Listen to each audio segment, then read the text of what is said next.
Hello everyone. In this video, we're going to learn about the merge sort sorting algorithm.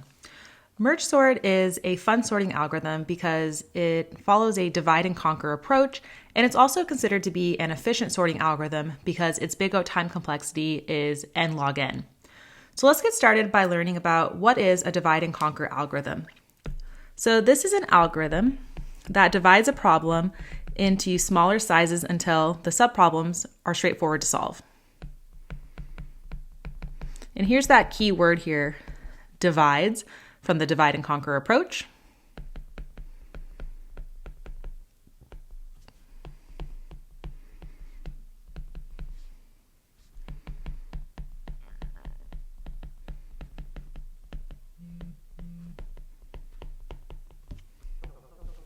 Once we have a small subproblem that is straightforward to solve directly, then we have the second part of the divide and conquer algorithm approach, the conquer part.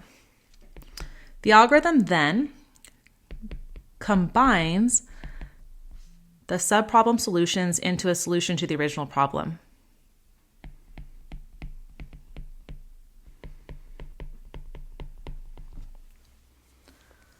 Let's see how this works with merge sort. In the next video, we'll see how this works with another really cool sorting algorithm called quicksort.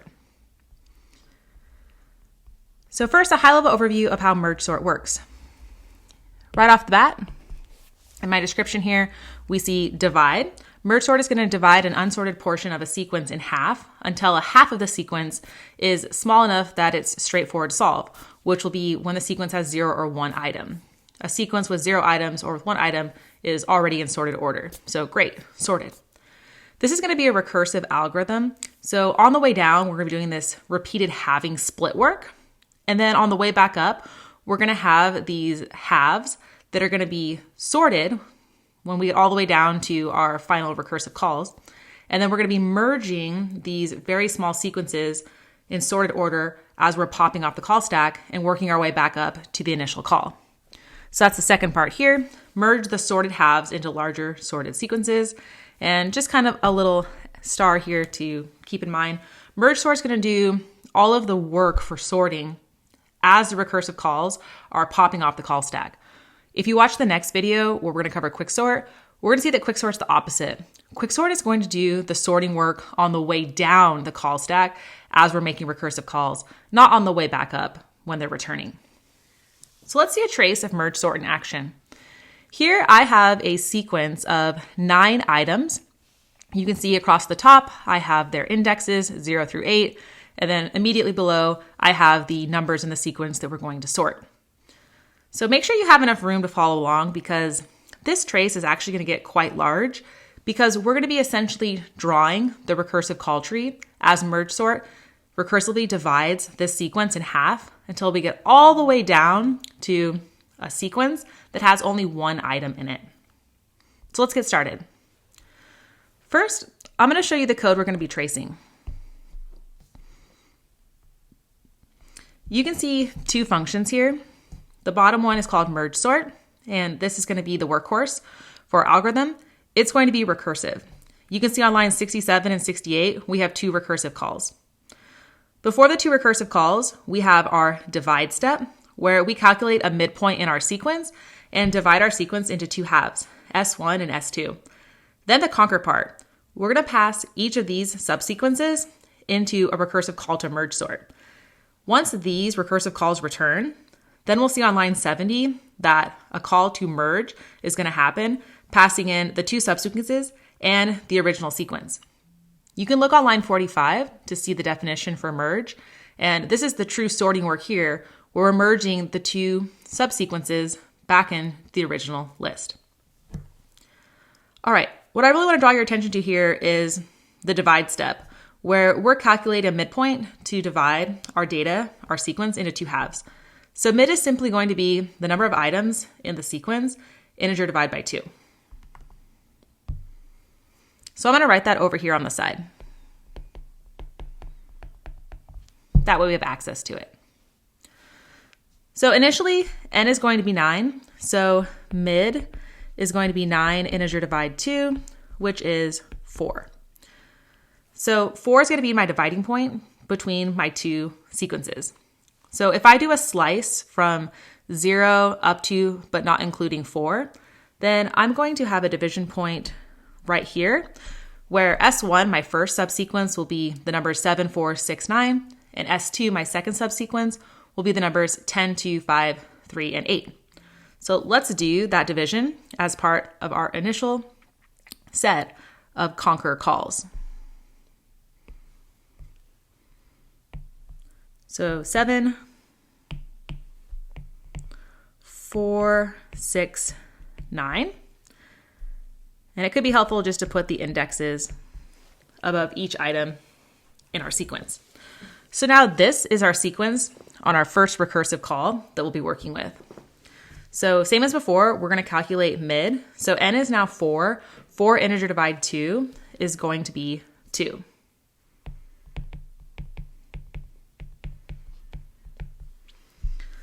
So our dividing point, when we make two subsequences, will be 2. 0 through 1 will be one subsequence, S1, and 2 to 3 will be our second subsequence, S2.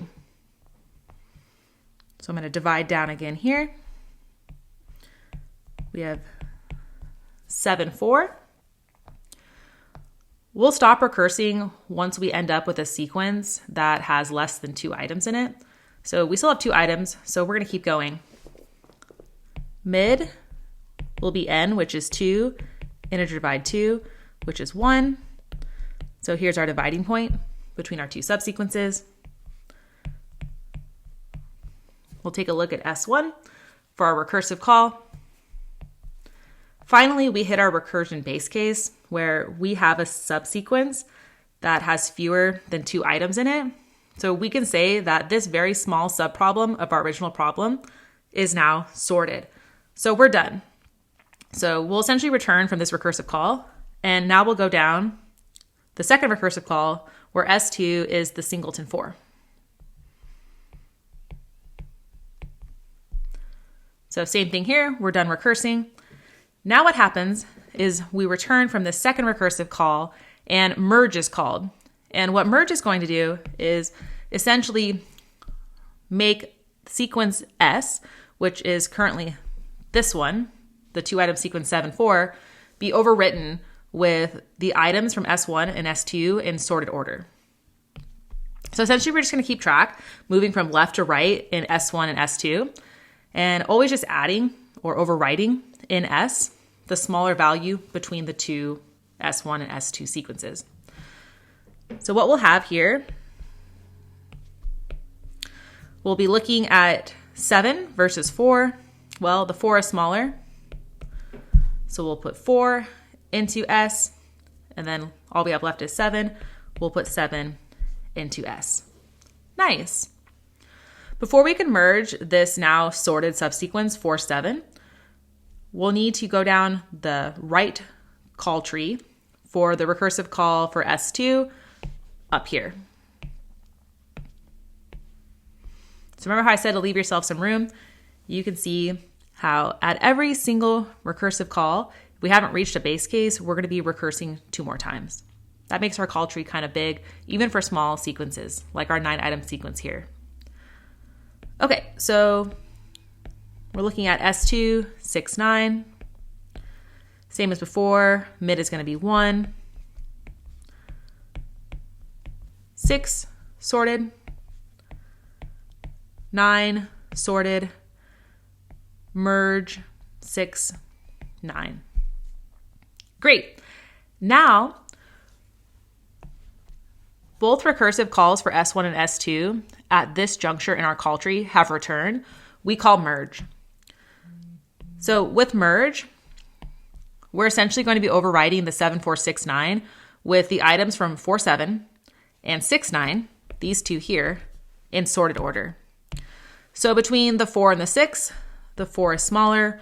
Between the 7 and the 6 is smaller.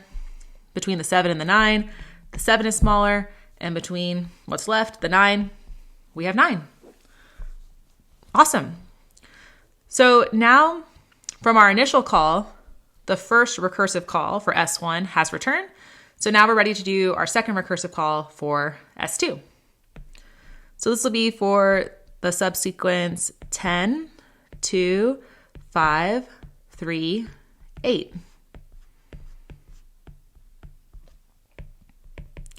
So there are 5 items in this sequence. So n is 5. 5 integer divide 2 will be 2. So here's our dividing point right here. So first initial call for S1 brings us to a call where S is 10, 2. We'll recurse again. Mid is going to be 1 because, as we saw before, 2 integer divide 2 is 1. We get down to a subsequence with single item 10. Great, that's sorted.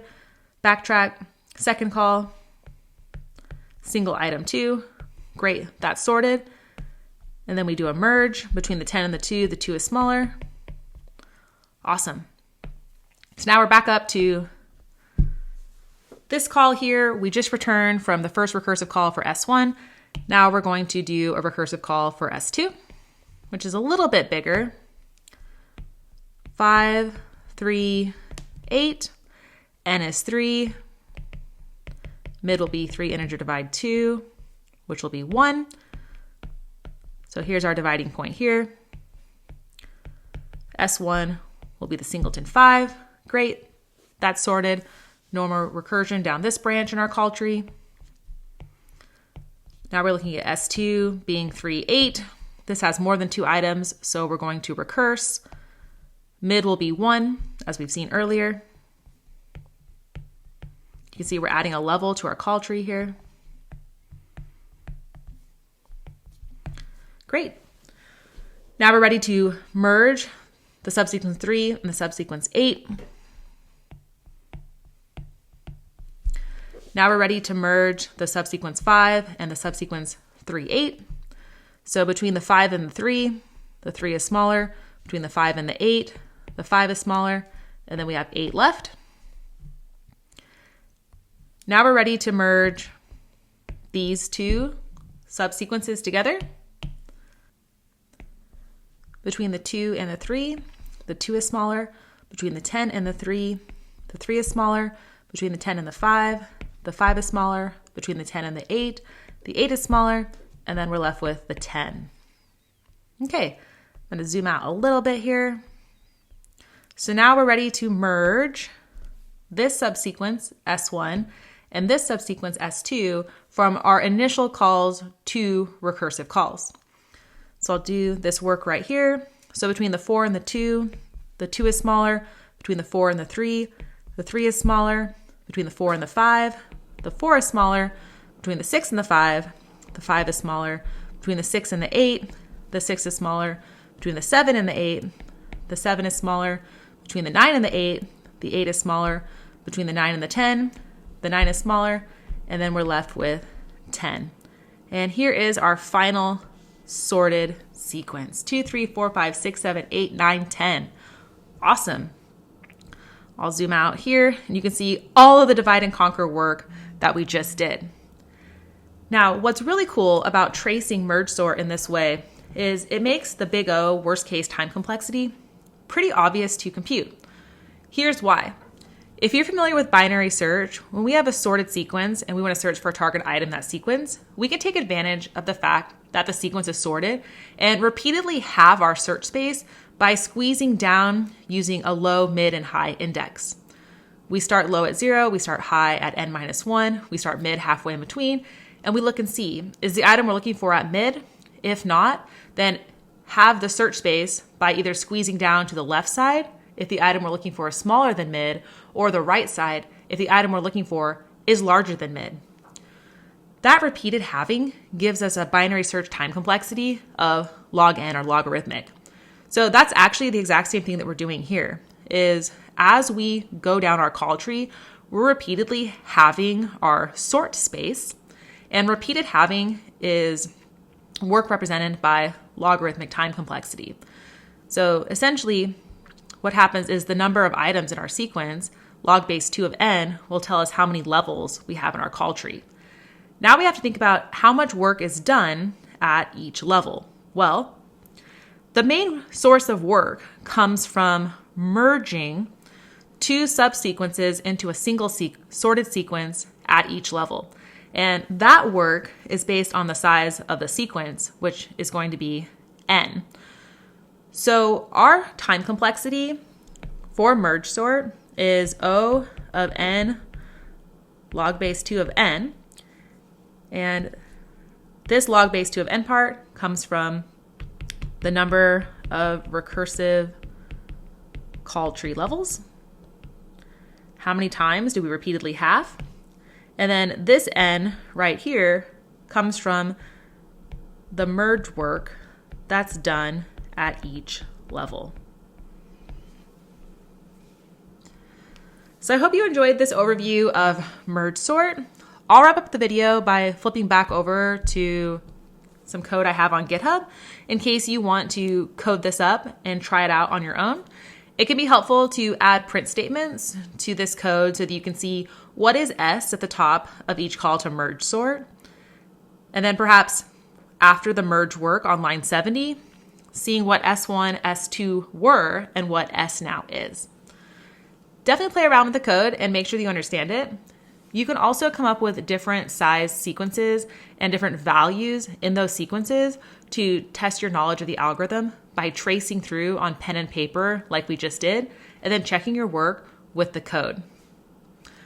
Stay tuned for the next video. We're going to do very similar work to trace through another neat algorithm called quicksort. See you then.